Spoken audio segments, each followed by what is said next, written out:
나아가 불이나 물속에 들어가고 칼산에 오르는 것 또는 하루 한 끼만 먹고 오래 앉아 눕지 않는 것 등을 말하려는 것은 아니니 이는 모두 외도의 유의법이다. 물이나 불 속에 들어가는 그런 고행을 했단 말이에요, 그 당시. 그리고 막 칼산, 막 칼로 된 칼산에 막 요즘 막 신통자지한 사람들 보면 칼 위에서 춤도 추고 그러잖아요. 그럼 대단하다 이러잖아요. 그런 거 얘기하지 않는단 말이죠. 또 하루 한 끼만 먹는 거, 이거 굳이 막 이걸 그 얘기하지 않는단 말이에요. 하루 한 끼만 먹고 오래 앉아서 눕지 않거나 장좌부를 한다. 난 눕지도 않고 그냥 땅에 등을 기대지 않고 딱 앉아가지고 철저하게 내가 몇 년 동안 참선만 한다. 그런 거 말 안 한단 말이에요. 말 안 하는 정도가 아니라 이것은 모두 외도의 유의법이다 이랬어요. 그거 자체가 잘못됐다는 게 아니라 달마스님 말씀은 거기에 치우쳐서 그것만 하면 절대 깨달을 수 있다고 여기거나 그것만이 나를 깨닫게 한다거나 그런 마음으로 그걸 한다면 그거 외도죠. 외도의 유의법이에요.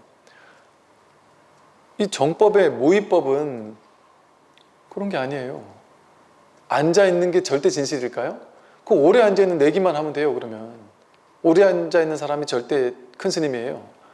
그러면 뭐 종정 뽑는다 이럴 때 뭐 하면 돼요? 이 땅 해가지고 오래 앉아있는 사람 시키면 돼요. 오래 앉아있는다고 거기 뭔가 공덕이 있다면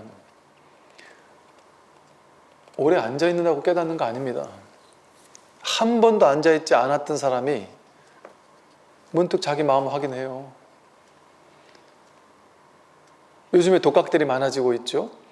뭐 서양의 깨달은 선지식이라는 사람들도 독각들이 많아요. 그 사람들 어떻게 깨어났어요?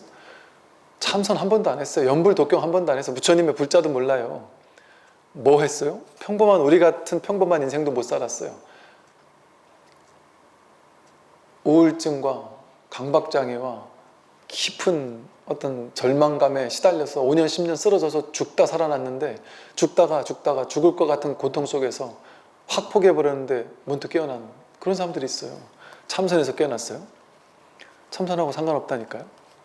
요즘 많은 사람들이 법문 듣다 깨어난다니까요. 제가 어떤 절에 우리 잘 아는 유명한 스님이신데 그 스님께서 당신은 벌써 5년 10년 전부터 불교는 언하대오다. 법문 듣고 깨닫는 거다. 수행하고 기도하는 방편이 필요 없는 것은 아니지만 그거 나름의 공부는 되지만 그것만이 절대라고 생각하면 안 된다. 법문 듣고 깨닫는 게 불교의 핵심이다. 근데 앞으로는 그런 시대가 열린다. 벌써 5년 10년 전에 그런 말씀 하셨다는 거예요. 저도 그 말 듣고 놀랍더라고요. 머지않아서 그냥 법문 듣고 자기 본래 면목을 확인하는 그런 일들이 생긴다. 근데 왜 그러느냐? 본래 선은 그런 거니까. 옛날부터 그래왔으니까. 법문 듣다가 언하대오로 깨달은 게 선의 본래 전통이니까. 그 얘기를 옛날부터 했을 때 신도님들이 아무도 안 믿었대요. 에이, 법문 듣다가 깬다는 말이 됩니까? 이랬다는 거죠. 만약 움직이고 활동하는 신령스러운 깨달음의 본성을 안다면 바로 그대 마음이 모두 부처의 마음이다. 움직이고 활동하는, 여러분들이 매 순간 움직이고 매 순간 활동하는, 그게 깨달음의 신령스러운 본성이에요. 이걸 안다면 모두 그대 마음이 모두 부처의 마음이다. 우리 마음이 이 마음 가지고 지금 말하고 생각하고 행동하고 활동하고 움직이고 이러고 있거든요. 활동하고 움직이지 않는 사람이 어디 있어요? 보고 듣고 느끼고 하지 않는 사람이 어디 있습니까? 우리가 다 부처라는 소리예요. 부처를 매 순간 구현하면서 현현하면서 드러내고 살고 있어요. 앞부처와 뒷부처가 다만 마음을 전하였을 뿐 다시 다른 법은 없다. 모든 부처님은, 과거에 계셨던 모든 부처님, 앞으로 올 모든 부처님은 오로지 이 마음 하나 전하는 거예요. 누구나 다 갖추고 있는 본래 자기 마음, 늘 이 마음 가지고 살고 있는 이 자기 마음. 만약 이 마음을 알기만 하면 한 글자도 몰라도 부처이지만 만약 자기의 신령스러운 깨달음의 본성을 알지 못하면 설사 몸이 부서져 가루가 되도록 부처를 찾아도 헛일일 뿐이다. 이 마음을 알기만 하면 한 글자도, 불교 경전 한 번도 안 봐도 부처란 말이에요. 경전 한 번도 읽은 적이 없어도 부처예요. 이 마음을 확인하기만 하면. 그런데 이 자기 신령스러운 깨달음의 본성, 이걸 확인하지 못한다면 설사 몸이 부서져서 가루가 되도록 부처를 찾아도 몸이 부서질 때까지 앉아가지고 눕지 않고 다리가 부러질 때까지 절을 하고 딱 호기합장을 하고 앉아가지고 금강격을 막 7독이 아니라 막 700독, 7000독을 해도 몸이 가루가 부서지도록 기도하고 수행하고 염불하고 막 목이 터져라 피가 나도록 부처님 명호를 외우고 몸이 가루가 되도록 수행을 해도 헛일일 뿐이다. 헛일일 뿐이에요. 그거 한다고 깨닫습니까? 진짜 법을 깨달아야 깨닫는 거지. 그런데 법을 깨닫는 일은 너무 쉽단 말이에요. 근데 이게 자기가 수행으로 깨닫겠다, 뭐 혼자서 어떻게 발버둥치다 깨닫겠다, 뭔 짓을 해도 못 깨달아요. 거의 희박합니다. 정말 수만 분의 일, 수천만 분의 일 될까 말까 할 정도로 독각이 나오는 거지. 이거는 쉽지 않은 일이에요. 정말 하늘의 별따기예요. 여러분들이 정말 타고난 수행자라 할지라도 혼자서 깨닫는 거, 수행해서 깨닫는 거, 이거는 거의 불가능에 가까울 정도로 쉽지 않아요. 그런데 부처님께서 너무 쉬운 방법, 이거는 너무 쉬워서 이래도 되나 싶을 정도로 쉽단 말이에요. 공부는. 여러분 이 말 믿으실지 모르겠는데 이 공부는요, 이래도 되나 싶을 정도로 쉽단 말이에요. 이래도 되나? 저 사람들 저렇게 열심히 하는데 못 깨닫는데 내가 이렇게 아무것도 안 하는데 내가 깨닫는다? 이래도 되나? 이거 너무 좀 형평성이 안 맞는 거 아니야 싶을 정도로 어이가 없이 쉬운 거예요. 어떻게만 하면, 바른 길만 가면, 바른 중도의 길만 가면. 그 바른 중도의 길은 어떻게 하는 걸까요? 부처님께서 바른 도방과 바른 스승을 만나는 즐거움, 바른 도방과 바른 스승을 만나는 것은 이 공부의 반을 성취하는 것이 아니라 전부를 성취하는 것이다 라고 해서 좋은 도방과 좋은 스승이 있는 승가, 그 승가에 깃들어서 법이 있는 곳에 자꾸 찾아다니면서 법 주변을 맴돌기만 하면 된다는 거예요. 그게 바로 훈습이에요. 훈습하는 공부다. 그래서 정법 훈습이래요. 정법 훈습. 그 정법 주변에서 이렇게 법문을 듣기만 해도 거기 훈습돼서 나도 모르게 깨닫는다는 거예요. 이 공부는. 그러니까 유의 조작이 아니죠. 억지로 애쓰는 게 아니죠. 바른 스승만 찾으면 공부 끝난다는 거예요. 그러니까 불교에서는 구도 행각을 중요하게 여겨요. 뭘 찾아 구도해요? 바른 스승을 찾아 구도하는 행각, 그게 전부예요. 이 공부에. 근데 옛날에는 걸망 싸질머지고 출가해서 6개월, 1년 걸려서 저 중국 저 북쪽에서 저 양쯔강, 황하강을 건너가지고 남쪽으로 스승을 찾아갔어야 된단 말이에요. 말로 묻고 전설 속에 들리던 그 스승을 찾아서 묻고 고난의 길을 거쳐가지고 찾아갔더니만 그 스승이 아니거나 그 스승이 돌아가셨거나 그럼 또 다른 스승을 찾아서 또 1년, 2년 걸어가야 되고 이렇게 구도행각을 했단 말이에요. 지금은 이게 손가락 하나로 구도행각 다 끝낸단 말이에요. 전 세계에 있는 스승을 손가락 하나로. 이렇게 쉬운 시대에도 공부 안 하면 공부하기 싫다는 소리죠. 이럴 때 공부 안 하면 진짜 억겁을 윤회하면서 그런 시대만 타고 태어났는데 지금 처음으로 이런 시대에 태어났잖아요. 이걸로 끝내는 시대에 태어났잖아요. 근데 지금도 안 하면 이제 못하는 거예요. 이제 더 이상. 이 좋은 시대에 공부 안 하면 못하지 않겠어요? 그래서 이 공부는 부처님을 만나기만 하면 다 깨달았잖아요. 거의 다 깨달았잖아요. 부처님 제자들이 다 막 부처님 법문 듣고 뭐 몇십 명이 아라한가를 증득했다, 아나한가를 증득했다. 심지어는 뭐 500명이 동시에 아라한가를 증득했다 이런 얘기도 경전에서 읽은 적이 있으니까. 그렇게 법문 듣고 깨닫는 이게 너무 쉬운, 이래도 되나 싶은 정도의 깨달음인 거예요. 그러니까 바른 스승 만나는 게 이 공부의 전부예요. 전부. 사실은 전부라고 할 수 있어요. 거기 버틸 수만 있으면, 거기서 오래오래 공부할 수만 있으면. 물론 어떤 이 자기가 탁 이 마음을 확 깨닫는 그 순간에 어떤 한번 전환, 탁 한번 돌이키는 회심, 이거는 어떤 자기가 열심히 노력만 한다고 되는 건 아니에요. 열심히 노력하되 결과는 확 내맡겨야 돼요. 내가 언제 깨달을지는 알 수 없어요. 그거를 내가 욕심 부리지 않고 그냥 나는 바른 스승 밑에서 바른 법 아래에서 바른 법을 공부하는 것만으로도 충분하다, 더 이상 욕심 부리지 않는다 하고, 언제 깨달아도 상관없다 하고, 난 이 공부 만난 것만으로도 나는 충분히 복이다 하고 그냥 공부하는 거예요. 과도한 욕심 버리고 그러면 이제 시절 인연이 탁 맞아 떨어지는 때가 있단 말이죠. 언젠지 몰라요. 아무도 몰라요. 그래서 이 공부는 이렇게 정법 훈습하는 공부예요. 그 정법 속에 깃들어 있기만 하면 그냥 저절로 되는 공부예요. 내가 애쓰는 공부가 아니라. 근데 그런 공부를 하면 이 달마스님 말씀처럼 이렇게 깨달을 수 있는데 그렇게 공부를 안 하면 몸이 가루가 되도록 부서지도록 참선을 10년이 아니라 50년을 해도 못 깨달을 수 있다니까요.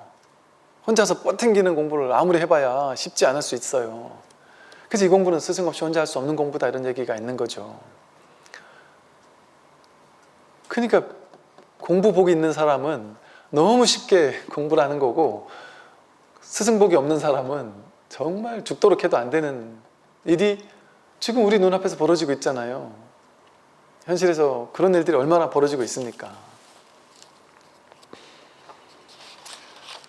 자기가 마음이 열려있지 않으면, 준비가 되어 있지 않으면, 시절 인연을 탁 어떤 맞아떨어질 만한 어떤 자기가 준비가 되어 있지 않으면 결코 자기가 가지고 있는 그 공부, 자기 공부 그 틀을 못 내려놔요. 내려놓을 수가 없어요. 스승을 만나도 저런 사람이 스승일 리 없어. 자기가 스승에 대한 상이 있거든요. 그러니까 그런 사람을 찾아가지 그런 평범하고 심심한 그런 사람은 도인이라고 보질 못해요. 그게 법에 대한 상이 자칫 잘못 가지고 있는 사람들이 그래요. 다 그래요. 그런 사람들 전 너무 많이 봐요. 어떤 신통자제함을 요구한다니까요. 그걸 보여주지 않으면 도인 아니라고 생각해요. 마음을 딱 접어버려요. 그런 사람은 구제가 안 돼요. 구제가 아무리 해도 구제가 안 돼요. 그런 사람들이 있다. 부처를 법신이라고도 하며 또한 불심이라고도 한다. 부처를 얘기하는 용어는 너무 많죠. 법신, 불심, 불성, 자성, 본래 면목, 주인공, 마음, 법 뭐라고 불러도 상관없어요. 이 마음은 마음이라고 불러도 되고요. 형상이 없어요. 인과도 없어요. 이 마음에는 인과가 없어요. 왜? 원인을 제공해서 그 결과 마음을 깨닫는 게 아니고 언제나 늘 오고 가는 게 아니니까 늘 거기 있는 마음인데 어떻게 여기에 인과가 있겠어요. 그래서 이 진실에는 인과가 없어요. 비인비과라고 하는 거예요. 그래서 근육도 없고 골격도 없다. 뭔가 형상이 있으려면 그 형상을 뒷받침하는 어떤 근육이나 골격이 있어야 되잖아요. 모양이 있어야 되잖아요. 이거는 근육도 없고 골격도 없고 모양도 없어요. 상이 아니기 때문에 진짜 실상은 실상무상이란 말이에요. 상이 없단 말이에요. 모양이 없어요. 그러니까 뭐라고 할 만한 뭐가 없단 말이죠. 마치 허공과 같아서 잡을 수도 없으니 물질과는 같지 않다. 마치 허공과 같다라고 표현할, 그나마도 허공과 같다라고 표현할 수밖에 없는 거죠. 그러니까 이거 잡을 수도 없어요. 허공을 잡을 수 없듯이 이걸 마음을 잡을 수가 없어요. 근데 잡지 않으려고 하면 그냥 다 이거라서 잡을 필요가 없어요. 어떤 특정한 물질과는 같지 않아요. 외도의 어떤 가르침과도 같지 않아요. 이 마음은 오직 열의 한 사람만이 알 수 있을 뿐 그 밖에 중생이나 미혹한 사람은 밝게 알 수 없다. 이 말은 우리들은 알 수 없어요. 부처님만 알 수 있어요. 이 소리가 아니라 내가 분별하는, 그러니까 부처가 분별하고 있는 부처를 중생이라고 이름 붙인 거예요. 여러분이 본래 부처예요. 그런데 내가 지금 분별하고 있는 중이에요. 그걸 보고 중생이라고 이름 붙인 거예요. 그런데 자기가 본래 부처인데 나는 지금 중생이라고 이름 붙이고 있는 거잖아요. 가짜로. 근데 내가 진짜 중생인 줄 알아요. 그러니까 내가 중생인 줄 아는데 머물러 있는 사람은 절대 부처를 깨달을 수 없다는 거예요. 아, 나는 중생인 줄 알았는데 내가 본래 부처가 맞구나. 자기가 부처인 줄 알아야 부처를 깨달을 수 있어요. 자기가 중생이라고 여기는 동안은 못 깨닫는 거예요. 그러니까 부처만 부처를 깨달을 수 있어요. 중생은 부처를 못 깨달아요. 여기 말처럼. 열애만이 부처를 깨달을 수 있어요. 근데 다행스러운 게 여러분이 열애거든요. 그러니까 여러분이 깨달을 수 있는 거예요. 근데 사람들은 저는 열애가 아니에요. 저는 중생이에요. 이러고 빡빡 우긴단 말이죠. 그러니까 중생이나 미혹한 사람은 밝게 알 수 없다. 자기가 중생이고 미혹하다고 여기니까 그런 사람은 밝게 알 수 없어요. 이 마음은 4대 색신을 떠나 따로 있지도 않으니 만약 이 마음이 없다면 움직일 수도 없다. 이 4대 색신, 몸, 지수화풍으로 이루어진 이 색신, 몸, 이게 법신인 것은 아니지만 이것을 떠나서 따로 법신이 있는 것은 아니에요. 이 마음이 없으면 이 몸을 이렇게 움직일 수가 없어요. 이 움직이는 이게 법이거든요. 이게 이 4대를 이렇게 움직이고 있는 이게 법이란 말이에요. 손 얘기하는 거 아니에요? 손을 제가 지금 이렇게 막 좌우로 흔드는 이거를 얘기를 하는 게 아니에요. 그렇게 말로 언어로 표현된 그 무엇을 얘기하는 게 아니에요. 모양을 얘기하는 게 아니에요. 지금 손으로 흔들고 있구나 하는 이 모양을 얘기하는 게 아니에요. 그거 아니라 마음을 얘기하는 거라니까. 마음. 여기 마음이 이렇게 살아있단 말이에요. 마음이 살아있어요. 이렇게 마음이 살아있어요. 이렇게 살아있어요. 매 순간 마음이 드러나 있고 이렇게 마음이 드러나 있고 마음이 살아있어요. 이 마음 하나 확인하면 된단 말이에요. 여기서 손을 확인하는 게 아니고 손이 꽁꽁 두드리는 걸 확인하는 게 아니라 여기서 이 손 아닌 거 이게 지금 살아있잖아요. 이 마음 한번 확인하면 된단 말이죠. 대수로운 게 아니에요. 그냥 이 마음 하나 확인하는 거예요. 그러니 이 마음이 없다면 이걸 지금 이렇게 움직일 수가 없거든요. 이 육신은 지각이 없어 마치 초목이나 기와 같고 이 몸은 정식이 없어 무엇으로 말미암아 정식이 없으니 무엇으로 말미암아 움직이겠느냐. 이 몸 자체, 육신 자체 얘가 뭐 지각이 있겠어요? 여기 뭐 의식, 정식 같은 게 있겠어요? 영혼이 있겠어요? 얘가 딱 죽으면 얘는 지 혼자서 움직일 수 없잖아요. 이 몸뚱이는 육신 덩어리, 이 몸뚱이는 초목이나 기와랑 똑같잖아요. 그러니까 우리가 그렇게 사랑하는 사람인데 그분 돌아가시고 나면 그 몸뚱이 어떻게 해요? 화장터에 불구덩이 속으로 집어 던져요. 왜? 초목이나 기와 같으니까 그 육신을 그 사람이라고 동일시할 것 같으면 그 던질 수 있겠어요? 우리 부모님을? 내가 사랑하는 사람을 불구덩이에 집어넣을 수 있겠어요? 아무리 돌아가셨어도? 근데 우리는 알고 있는 거예요. 이분이 돌아가셨으면 이 몸이 이분이 아니구나를 알고 있는 거예요. 우리는. 그러니까 집어넣어도 상관없단 말이에요. 그러니까 이 육신이라는 거는 진짜 자기가 아닌 줄 아는 거예요. 우리가. 육신은 진짜 자기가 아니잖아요. 만약 자기 마음이 움직이거나 내지 말하고 활동하며 보고 듣고 느끼고 아는 것은 모두 이 마음이 움직여 작용하기 때문이다. 우리가 이 몸뚱이가 나가 아니잖아요. 그러니까 우린 죽고 나면 그렇게 사랑한 사람을 그냥 불구덩이 속으로 집어 던진다 그랬죠. 땅을 파고 묻고 그런다 그랬잖아요. 그죠? 그럼 우리가 은연중에 몸은 내가 아니지.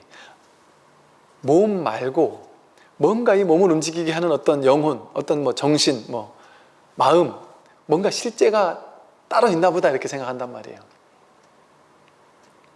그게 진짜 자기지 이런단 말이에요. 이 말이 맞나요? 틀리나요? 이 반은 맞고 반은 틀려요. 이렇게 표현을 할 수도 있고 이렇게 표현해버리면 또 어떻게 또 오해하느냐 하면 이 몸을 움직이고 있는 이 시체를 움직이고 있는 어떤 주인공이 따로 있구나 이렇게 생각한단 말이에요. 따로 있진 않아요. 왜 따로 있지 않느냐? 그냥 이렇게 있으니까. 이 몸을 움직이고 있는 이 주인공이 여기 이렇게 딱 붙어 있단 말이에요. 색이 있는 그 자리에 색즉시공이란 말이에요. 공직시 색이고 이 움직임 이게 부처라니까요. 이게 마음이고 이게 법이에요. 이거 자체가 내가 저 손을 흔드는 스님 손을 보고 있는 게 아니에요. 그건 분별의 생각이에요. 내 귀가 이 소리를 듣고 있다라는 그 생각, 그 분별을 내려놓으면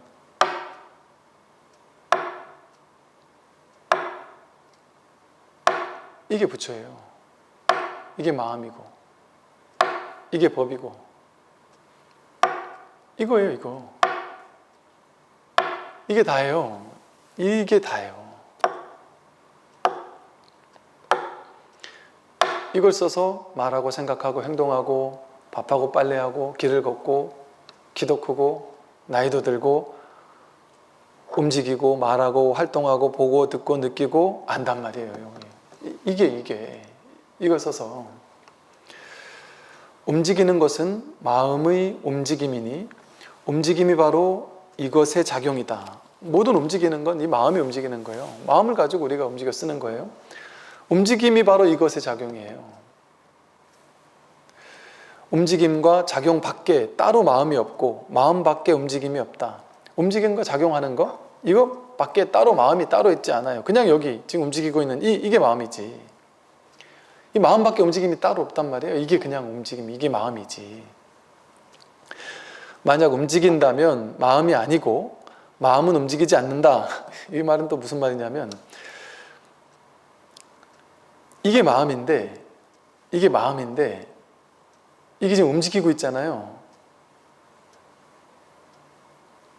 근데 이 쓰고 있는 이 작용은 움직이고 있는데 이 마음은 움직이지 않고 있어요.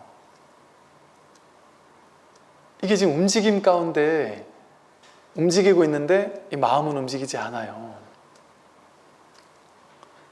마음은 생겨나지도 않고 사라지지도 않아요. 생겨나거나 사라지는 거는 모양이에요. 모양. 생멸법, 생겨나고 사라지는 것들, 인연 따라 생기고 사라지는 유의법들만 생기고 사라져요. 움직여요. 생로병사해요. 그런데 이 법은 움직이지 않아요. 오지도 않고 가지도 않아요. 불레불거, 열애여거. 움직이지 않아요. 움직이지 않으니까 항상 멈춰있다, 고요하다 이래서 선정이라 그래. 본래 선정. 우리 마음은 이렇게 움직이고 있는데 움직이지 않아요. 제가 옛날에 어느 날 이제 군에 있을 때 이제 신체 검사 같은 걸 하면 마라톤을 하거든요. 이렇게 마라톤까지는 아니고 한 3km 이렇게 오래 달리기를 해요. 근데 오래 달리기 하려면은 미리 연습을 해야 돼요. 그래서 그게 습관이 돼가지고 늘 마라톤을 했던 기억이 나요. 그럼 이제 일과 끝나면은 절 주변을 이렇게 막 뛰는 거예요. 근데 어느 날 문득 내가 지금 뛰고 있잖아요. 몸이 계속 뛰고 있단 말이에요. 뛰고 있는데 전혀 움직이지 않고 있는 거예요. 전혀 움직이지 않고 있는 이게 드러나더란 말이죠. 몸은 뛰고 있는데 이거 하나도 움직이지 않는, 이거 뛰지 않고 있어요. 움직이지 않고 있어요. 그 움직이는 가운데 움직이지 않는 게 있다니까요. 딱 버티고 있어요. 본래 선정이에요. 고요해서. 이 법은 움직이지 않아요. 움직이는 거는 모양이지, 모양. 모양이 움직이죠. 근데 지금 모양을 얘기하는 게 아니에요. 모양과 즉해 있는 움직이지 않는, 움직이는 가운데 움직이지 않는 그 자기의 본래 면목, 이걸 얘기하는 거란 말이죠. 만약에 움직인다면 그건 진짜 마음이 아니에요. 그 겉모습 드러난 유의 조작의 유의법이지. 그 마음은 움직이지 않아요. 본마음, 이건 움직이지 않아요.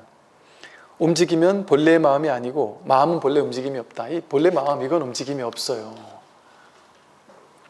따라서 움직임은 마음을 여의지 않았고 마음은 움직임을 여의지 않았으나 마음은 여의는 것도 여의었다는 생각도 없으며 마음은 움직이는 것도 움직인다는 생각도 없다.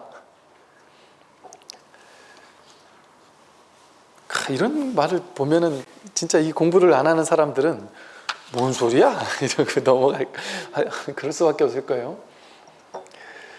이 움직인다라는 것은 마음을 여의지 않았어요. 움직이고 있는 모든 순간순간에 다 마음이에요. 마음을 여의 수가 없어요.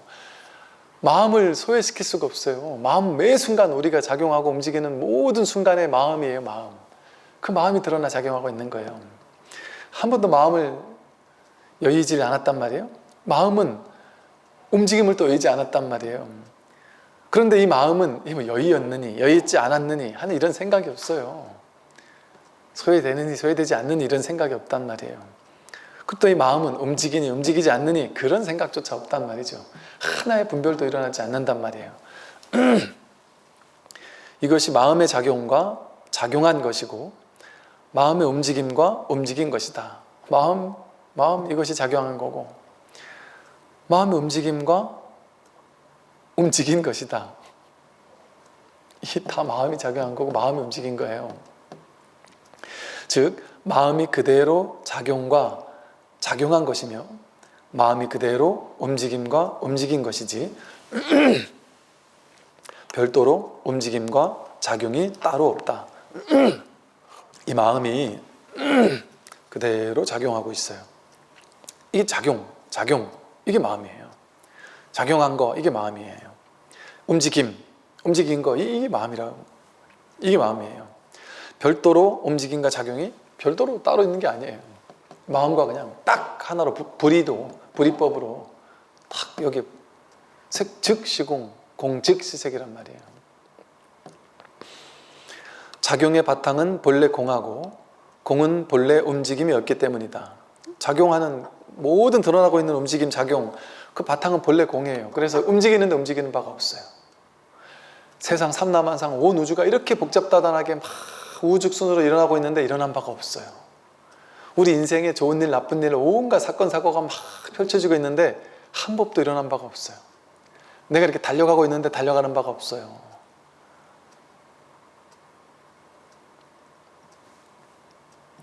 그 작용의 바탕이 본래 공이에요. 본래 움직임이 없습니다. 이 움직임이 없는 이 한결같은 이 자리를 한번 확인하는 거예요. 이 자기 본성 한번 확인하는 거예요. 바다는 딱 있잖아요. 그 위에 파도가 막 움직일 뿐이지, 파도가 그냥 막 작용할 뿐이지, 그냥 모든 파도가 그대로 그 즉시 그대로 바다란 말이에요.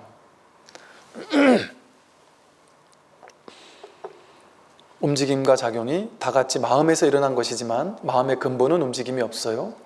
그러므로 경에 이르기를 움직이되 움직이는 것이 없다고 했다. 움직이되 움직이는 것이 없다. 그렇죠. 움직이는데 움직이는 게 없어요. 말하자면 종일 가고 오되 가고 온 적이 없고, 종일 보되 본 적이 없고, 종일 웃되 웃은 적이 없고, 종일 듣되 들은 적이 없고, 종일 알되 안 적이 없고, 종일 기뻐하되 기뻐한 적이 없고, 종일 다니되 다닌 적이 없고, 종일 머물되 머문 적이 없는 것이다. 여러분들이, 우리가 모두가 제각기 자기의 인생을 살아왔다고 여기잖아요. 내 인생을 10대 때는 이렇게 살았고 20대 때는 이렇게 살았고, 언제는 내 인생이 빛났고 언제는 내 인생이 암울했고, 내 인생은 성공적이거나 실패했거나, 이런 식의 온갖 일들이 내 인생에 진짜 벌어진다고 여기잖아요. 그리고 때로는 어떤 사람은 대한민국 정치 마음에 안 들어 죽겠다, 왜 저렇게 맨날 싸움만 하느냐, 저 사람들은 왜 저렇게 저런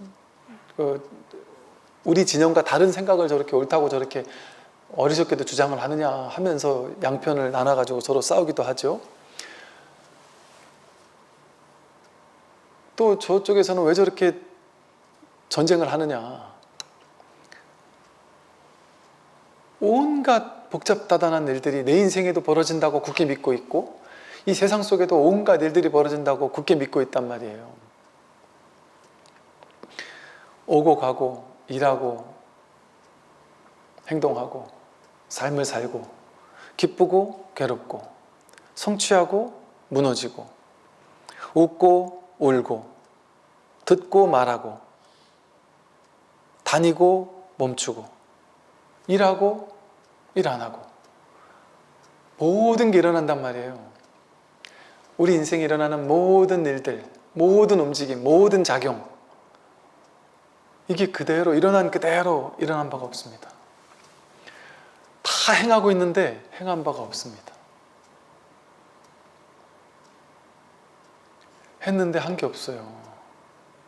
내가 마음에서 취해가지고 거기에 의미부여하는 것뿐이에요. 손을 이렇게 들었다 놓는 게, 여러분이 의무부여하지 않으면, 제가 설법하다가 막 딴 거 중요한 설법하다가 그냥 이랬다 하면 이거 아무 의미 없잖아요. 이게 일어났는데 일어난 바가 없잖아요. 여러분 마음속에 비중이 없잖아요. 괴로울 것도 즐거울 것도 없잖아요. 제가 제 손 이렇게 한번 했는데 이걸 가지고 여러분이 즐거울 것도 없고 괴로울 것도 없잖아요. 제가 제 손으로 이렇게 했는데 이게 여러분들 힘들게 할 이유가 없잖아요.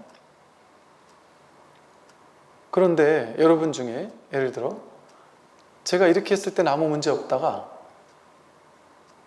제가 5손가락 중에 4손가락을 접고 획 돌리면 그러고서 이러고 있으면 어떤 사람은 충격을 받으면서 발끈할 수도 있어요. 성스러운 법당에서 욕설을 해대다니 하면서 엄청 분별을 일으킬 수도 있죠. 그 사람에게는 충격적인 일이 벌어진 거죠. 저 중놈이 미쳤구나. 어떻게 저런 짓을 할 수가 있느냐 하는 일이 여러분에겐 벌어졌어요. 근데 실제는 이 의미부여하는 사람에게만 벌어진 일이잖아요.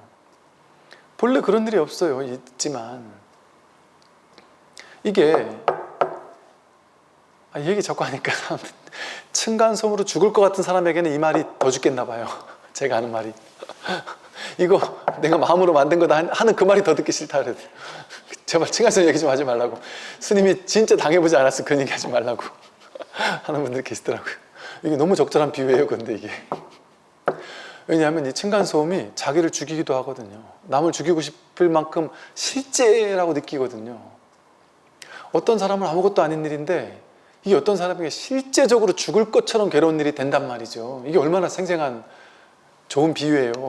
아무것도 아닌 게 누군가에겐 아무것도 아닌 게 아니라니까요.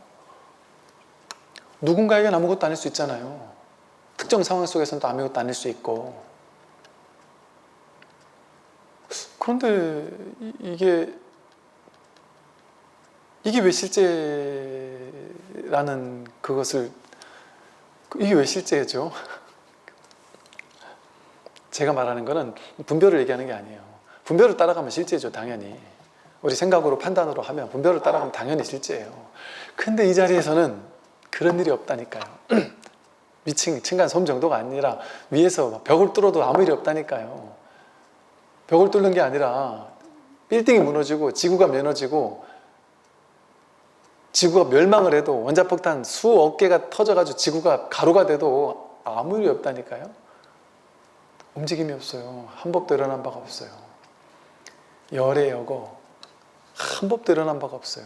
털끝만큼도 이 불성을 훼손시킬 수 없어요. 진짜 자기를 오염시킬 수 없고 훼손시킬 수 없습니다. 여러분은 그렇게 광대무변한 존재인 거예요. 놀라운 신비이죠. 근데 나를 그 놀라운 그야말로 전 우주적인 이런 말도 웃기지만 이런 광대무변한 장엄한 존재가 자기 생각으로 나는 이거야 하는 생각 때문에 내가 늙고 병들고 죽어. 난 이 일을 잘해야 돼. 이 일 심각한 일이야. 이 일 못하면 나 회사에서 잘려. 이 일을 해서 난 인정받고 싶어. 이런 짜잘한 일들 현상에서야 중요하지만 그걸 하지 말라는 얘기가 아니라 그 근원에서는 아무 일이 없구나라는 거에 딱 뿌리 내린 채 현상세계 모든 일을 할 수 있어요. 그럼 그 사람은 한 법도 일어난 바가 없는데 모든 일을 다 해요. 집착 없이 모든 일을 다 한다는 얘기가 여기서 나오는 거예요. 머무는 법 없이 마음을 낸다. 집착하는 법 없이 마음을 낸다. 그래서 집착하는 법 없이 마음을 내라 하는 게 아니라 이 자리를 깨닫고 나면 저절로 집착은 없는데 열정은 넘쳐요. 삶은 다 살아요. 열심히 끊임없이 움직여요. 한 번도 움직인 바가 없는데 끊임없이 움직여요. 아니, 부처님은 푹 쉬신 분이라 그러잖아요. 할 일을 다해 마친 사람이란 말이에요. 무학, 깨달음의 견도수도 무학도 그러잖아요. 최고 단계의 깨달음을 무학도라 그래요. 무학도. 더 이상 공부할 게 없다. 할 게 없이 이제 공부를 완전 쉬어버린 사람이란 말이에요. 근데 부처님 제일 열심히 뛰어다녔단 말이에요. 중생구제하러. 그런데 하나도 움직인 적이 없어요. 부처님은 뛰어다닌 적이 없어요. 했는데 한 바가 없단 말이에요. 무한히 움직였는데 움직인 바가 없어요. 움직인 바 없는 이 자리에서 했으니까 전혀 움직인 바가 없는 거예요. 이게 바로 우리를 완전히 해탈시키는 자리예요. 다 해도 한 바가 없어요. 무너져도 무너진 바가 없어요. 성공해도 성공한 바가 없고, 성공하는 거는 반쪽짜리 기쁨인 거 아세요? 성공해서 기쁜 거는 이거 실패하면 무너질 거니까, 돈 벌어서 기쁜 거는 돈 없어지면 괴로울 거잖아요. 내가 건강해서 기쁜 거는 언젠간 건강이 무너질 거잖아요. 반쪽짜리 기쁨이에요. 그건 진짜 기쁨이 아니에요. 진짜 기쁨은 무너지든 성공하든 상관없이 늘 여유하구나라는 이 여유한 자리, 이 자리가 확보된 게 진짜 기쁨이에요. 이 자리가 확보되고 나면 성공해도 성공한 게 아니고 실패해도 실패한 게 아니에요. 움직여도 움직인 바가 아니에요.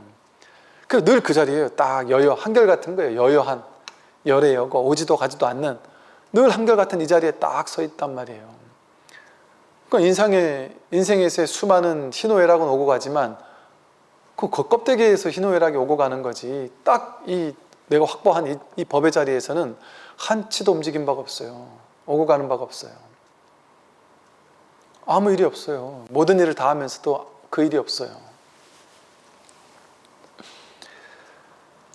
여기서 말하듯이 움직이되 움직임이 없고, 가고 오되 가고 오미 없고, 보되 본 적이 없고, 웃되 웃은 게 없고, 듣되 들은 게 없고, 알되 안 게 없고, 기쁘되 기쁜 게 없고, 다니되 다닌 게 없고, 머물되 머문 게 없다.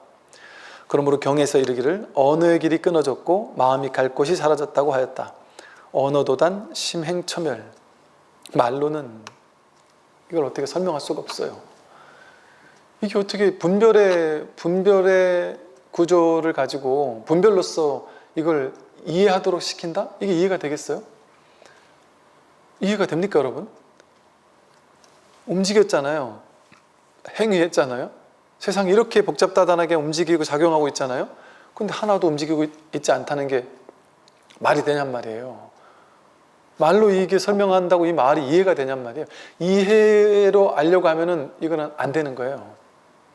마음으로, 생각으로 이걸 어떻게든 알아보겠다 알 수가 없어요. 그래서 언어도단, 언어가 딱 끊겨야 돼요. 언어를 가지고 이걸 설명할 수도 없고 이해할 수도 없어요. 언어로 이해하겠다는 그 생각을 딱 끊어버려야 돼요. 그래서 마음으로 어떻게 하면 내가 이해할 수 있지 않을까? 어떻게 하면 내가 좀 헤아릴 수 있지 않을까? 그걸 딱 끊어버려야 돼요. 마음이 갈 곳을 잃어야 돼요. 탁 멈춰야 돼요. 분별로 내가 할 수 있는 게 아니구나.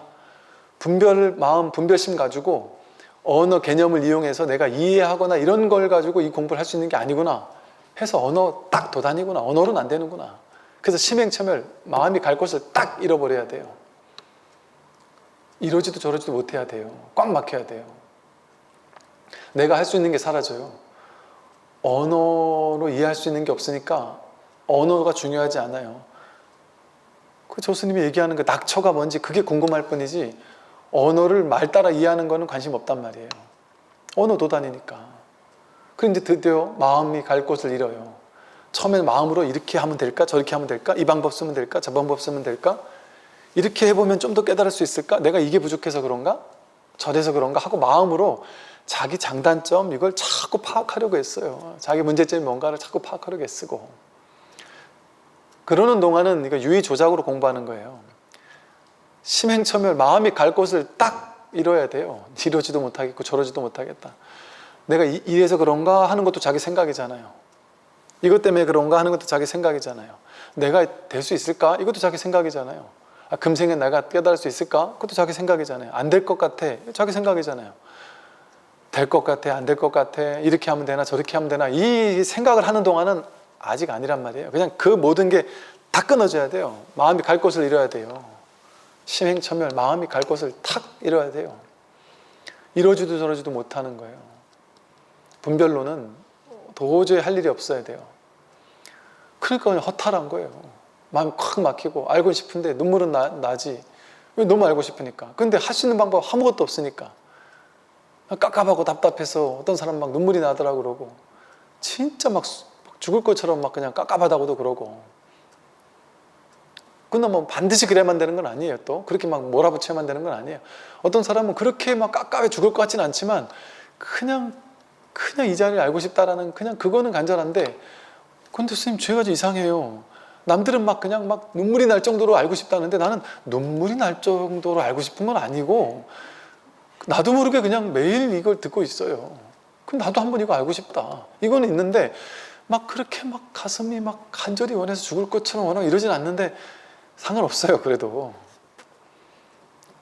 그런 모양이 중요한 게 아니에요. 그것도 이게 잘 됐나 잘못됐나 이게 마음이 자꾸 뭔가를 방법을 찾으려고 하는 거잖아요. 특정한 방법 속에는 없어요.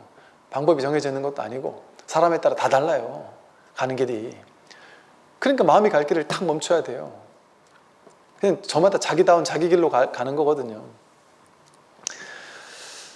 그래서 보고 듣고 느끼고 아는 것이 본래가 원적하니, 보고 듣고 느끼고 아는 거, 그게 본래 원적하다, 원만하고 텅 비어 공적하다.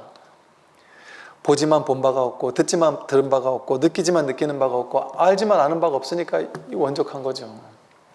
성내고 기뻐하고 아프고 가렵다 하는 것이 목각 인형과 무엇이 다르겠는가? 내가 화내는 일, 기뻐하는 일, 아픈 일, 가려운 일, 그 목각 인형이 힘들어하는 거랑 뭐가 다르냔 말이에요. 그런 일이 있지만 그런 일이 없으니까, 성내지만 성내는 바가 없고 기쁘지만 기쁜 일이 없고 아프지만 아픈 일이 없고 가렵지만 가려운 일이 없단 말이에요. 이로 인해 미루어 보면 아픔이나 가렵다는 것은 그 근본을 찾을 수가 없는 것이다. 우리가 괴롭다, 힘들다, 괴롭다, 아프다, 고통스럽다 하는 게 그 근본이 따로 없어요. 그 근본으로 딱 들어가면 그런 일이 없어요. 자기 분별 속에서 그런 일이 있는 거예요. 그러니까 이 자리를 딱 확인하고 나면 모든 일이 다 있는데 아무 일이 없어요. 괴로움이 있는데 괴로움이 없어요. 괴로움이 완전 없어지는 게 아니에요. 괴로움이 있는데 괴로움이 없어요. 그래서 한쪽 측면으로는 괴로움을 감당해요. 그런데 그런 바가 없는 거지. 이 공부 원만히 하고 많이 공부하신 분들, 그런 사람들은 전부 다 몸이 완벽하게 건강해져 가지고 완벽하게 건강을 유지하다가 탁 깔끔하게 앉아가지고 죽거나 서서 죽거나 참선하다 죽거나 그럴까요? 내가 몇 날 며칠에 죽겠다 하고 그러고 죽을까요? 그게 아름다운 죽음일까요? 꼭 그렇게 죽지 않아요. 뭐하러 그렇게 죽어요? 그럴 수도 있지만 그러지 않을 수도 있단 말이죠. 그렇게 정해진 바가 없단 말이에요.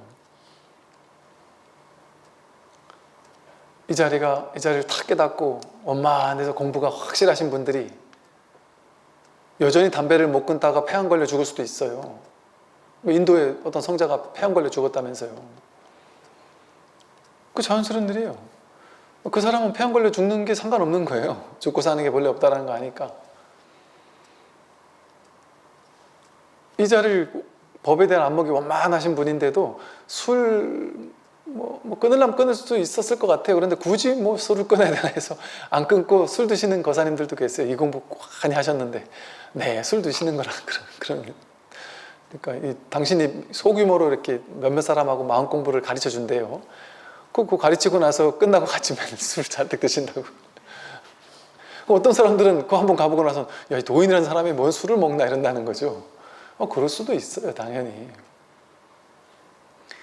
이 공부 원만하게 한 사람이 갑자기 말기암 판정을 받을 수도 있어요, 당연히. 교통사고나 죽을 수도 있어요. 그럴 수 있다니까요.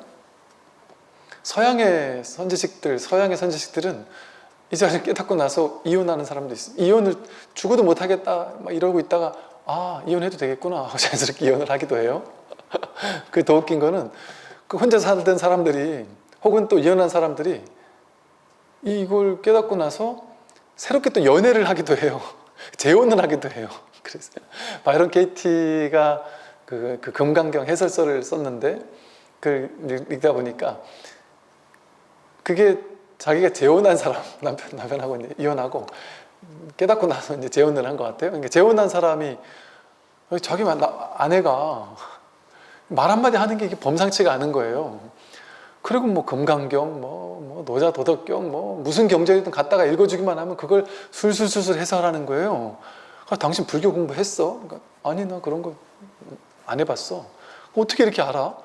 그러니까 지금 들어보니까 완전 진리를 설하고 있네. 그러니까 그냥 술술 나오는 거죠. 그러니까 그걸 남편이 받아 적어가지고 그 책으로 내고 이런 일들도 있어요. 그러니까 깨달음이라는 어떤 실체가 없다니까요. 깨달음이 이렇게 될 거야 저렇게 될 거야 하는 특정한 모양에 정해져 있는 게 없습니다. 그러니까 여러분도 깨달을 수 있는 거죠, 당연히. 깨달은 운전기사, 깨달은 청소부, 깨달은 주부, 깨달은 공무원, 깨달은 군인, 깨달은 정치인 다 있을 수 있단 말이에요. 깨달은 노가다판의 노동자 다 있을 수 있어요. 모양이 특정하게 정해져 있지 않아서 그래요.